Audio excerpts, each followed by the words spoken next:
ముందుగా పల్నాడు జిల్లా సత్తెనపల్లి నాగార్జున నగర్ వాసులకి మరియు పల్నాడు ప్రజలకి వినాయక చవితి శుభాకాంక్షలు. మన నాగార్జున నగర్ సత్తెనపల్లి పల్నాడు జిల్లాలో శ్రీ రోడ్ నందు 14వ వార్షికోత్సవ సందర్భంగా 61 అడుగుల భారీ మట్టి విగ్రహాన్ని స్వామివారిని అయితే మనం ఏర్పాటు చేశాము. ఈ యొక్క విగ్రహ ఏర్పాటులో వాడిన మెటీరియల్ వచ్చి నది మట్టి, బంకమట్టి, వరిపొట్టు, ఎదురు పువ్వులు, కొబ్బరికాయలు, న్యాచురల్ మరియు వాటర్ కలర్స్ అవి కూడా న్యాచురల్ కలర్స్ వాడేసి మనం స్వామివారిని అయితే ఏర్పాటు చేశాం. ఎందుకంటే రాష్ట్ర నలుమూలల్లో ఖైరతాబాద్ అని, విజయవాడ అని, గాజువాక అని భారీ వినాయకుడు అయితే ఏర్పాటు చేస్తున్నారు. ఇక్కడ జనాలు కూడా చూపిద్దాం. అదేవిధంగా వీళ్ళు కూడా ఒక్క పండగని అంత స్వామిని చూసి ఇక్కడ అందరికీ అంత దూరం వెళ్ళటం సాధ్యపడదు. సో అందుకని ఇక్కడ మనం కూడా ఏర్పాటు చేసి ప్రజలందరికీ స్వామివారిని ఆకాశ స్థాయిలో పెట్టి ఆకాశాన్ని చూసినట్టు చూడాలనే సంకల్పంతో మన పట్టణవాసులందరికీ మరియు పల్నాడు ప్రజలందరికీ ఈ స్వామివారి దర్శనాన్ని అయితే కల్పించాము.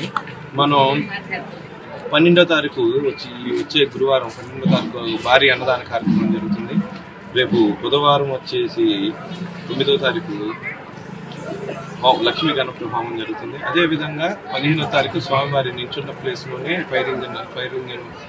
ఫైర్ ఆఫీస్ వారి సహకారంతో ఇక్కడే మేళతాళాల మధ్య స్వామివారి నిమజ్జన కార్యక్రమం జరుగుతుంది.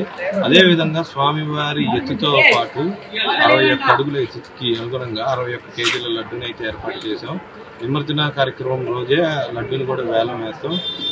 అదేవిధంగా ఇలానే మన పల్నాడు ప్రాంతం నుంచి వినాయక చవితి పందిర్లలో దేశంలో ఒక పేరుగా తెచ్చి పెట్టాలనేదే మా ఆశ, ఒక సంకల్పం. ఖైరతాబాద్, విజయవాడ, గాజువాక, ఒక ముంబై లాల్బాగ్ శాఖ రాజా, ఒక పల్నాడు జిల్లా సత్తెనపల్లి గణపతి. వినాయకుడి విషయం దగ్గరికి వస్తే ఈ మనం 61 అడుగుల వినాయకుడు 61 అడుగుల వినాయకుడు మనం కంప్లీట్ గా కూడా ఓన్లీ న్యాచురల్ గా చేసాము. దీనిలో మనం ఖచ్చితంగా మనం వాడింది మట్టి, వరిపట్టు, చెత్త అండ్ ఈ కొబ్బరి తాళ్ళు ఈ వరకే వాడాము. ఎక్కడ కూడా ఇంకా వేరే ఎటువంటి కెమికల్స్ కానీ ఎటువంటి కెమికల్ కలర్స్ కానీ ఏది వాడలేదు. మనం వాడింది కూడా వాటర్ కలర్స్ వాడాము. మొత్తం వినాయకుడు మీరు చూసినట్టయితే ఎక్కడ కూడా కెమికల్స్ కానీ ఎటువంటి ఇది కానీ ఉండదు. మొత్తం న్యాచురల్ గా చేసాము. పర్యావరణాన్ని కాపాడాలి, పర్యావరణాన్ని మనం ఎలా అయినా సరే మనం కాపాడుకోవాలని చెప్పేసి ఒక థాట్ తో ఈ సత్యాయి కమిటీ వాళ్ళు ముందుకు వచ్చాము. తప్పకుండా ఈసారి నుంచి కూడా ప్రతిసారి మేము మట్టి విగ్రహాన్ని ప్రోత్సహిస్తాం అని గట్టిగా తెలియజేసుకుంటున్నాము. అందరూ కూడా ఇలాగే మట్టి విగ్రహాలని మాత్రమే ప్రోత్సహించాలి అని చెప్పేసి మేము కోరుకుంటున్నాము.